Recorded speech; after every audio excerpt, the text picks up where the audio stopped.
All right, let's get more from the Green Hydrogen Summit. We have our reporter on the ground, Liabo Setho. And Liabo, I mean, there's excitement around green hydrogen, but also critics who talk about the use of water. And why are we focusing on this now when our power plants existent are not even working? Are you hearing mainly the arguments for, I'm sure?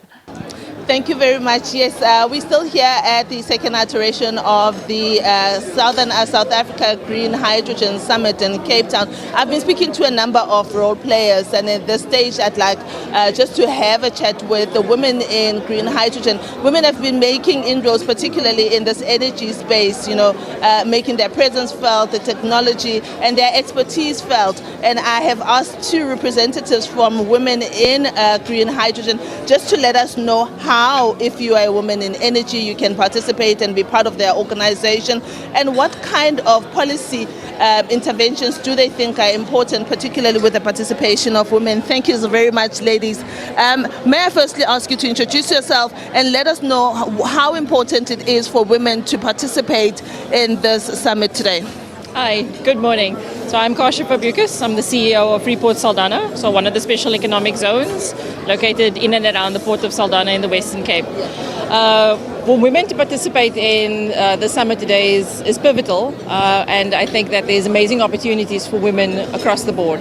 So the Women in Green Hydrogen Forum creates a platform for networking, building relationships, because I'm a firm believer that financial capital follows trust in those relationships. So project developers as well as grassroots organizations are now networked through the forum to be able to tap into expertise and different levels of support as well. You are also part of the Women in Green Hydrogen. Tell us about what kind of policy intervention you think are important, particularly when it comes to women in the sector. Well, I believe that policy interventions are critical for women because we're 50% of the population, but often not well represented. And I believe that policy interventions like quotas for employment are really critical. In most cases, we stand below 30% of the total population in oil and gas and extractive industries. We need to move that to 50%, if not higher. But also, in addition to having quotas, I believe that special programs of support, be it financial, for SMEs as well as large businesses is critical, because they say boardrooms that include women in their boards actually do very well.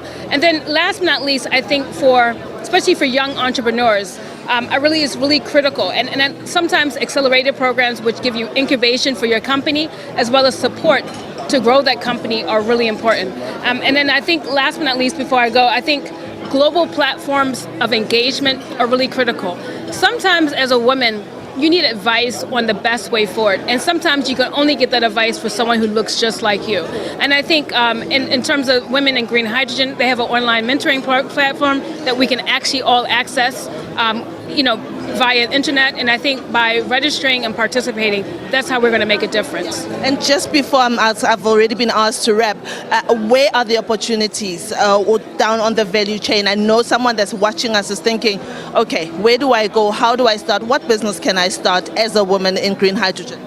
Well, I think the value chain is wide open, really, because, women have proven themselves as business owners, as business leaders. So it's really, the opportunities are multiple, from downstream right to upstream, the large-scale projects. But, this industry, this new economy, requires services industries, tourism industries, education and training and development industries. So and I think a platform like the Women in Green Hydrogen creates that awareness building to tap into those opportunities.